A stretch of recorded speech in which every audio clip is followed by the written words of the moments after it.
এক ফোনে বাংলা এবার নজর রাখতে হচ্ছে ওয়েদার আপডেটের দিকে। হোলিতে উধাও শীত, বেলা বাড়তেই দক্ষিণবঙ্গে চড়ছে পারদ। কলকাতার সর্বনিম্ন তাপমাত্রা 20.5 ডিগ্রির ঘরে। আরও একবার আপনাদের জানাই, হোলিতে উধাও শীত, বেলা বাড়তেই দক্ষিণবঙ্গে চড়ছে পারদ। কলকাতার সর্বনিম্ন তাপমাত্রা 20.5 ডিগ্রি। শনিবার থেকেই দক্ষিণবঙ্গে হাওয়া বদল। হোলিতে বৃষ্টির সম্ভাবনা নেই দক্ষিণবঙ্গে। এর পাশাপাশি আপনাদের জানিয়ে রাখি, হোলিতে উধাও কিন্তু শীত, বেলা বাড়তেই দক্ষিণবঙ্গে চড়ছে পারদ। কলকাতার সর্বনিম্ন তাপমাত্রা রয়েছে 20.5 ডিগ্রি সেলসিয়াসের ঘরে। শনিবার থেকেই দক্ষিণবঙ্গে হাওয়া বদল। শীত উধাও হোলিতে, বেলা বাড়তেই দক্ষিণবঙ্গে চড়ছে পারদ। কলকাতার সর্বনিম্ন তাপমাত্রা রয়েছে 20.5 ডিগ্রির ঘরে। শনিবার থেকে দক্ষিণবঙ্গে হাওয়া বদল। আর কি বলছে হাওয়া অফিস?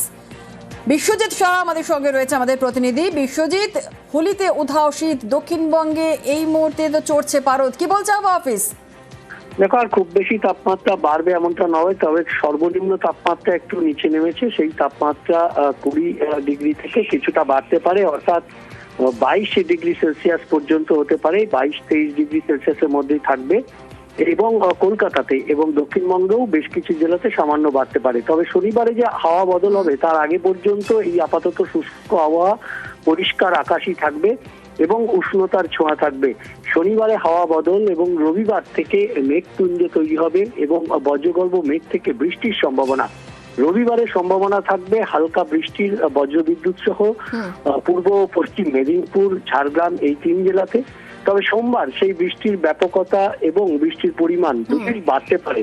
এবং উত্তরবঙ্গে কেমন ওয়েদার থাকবে?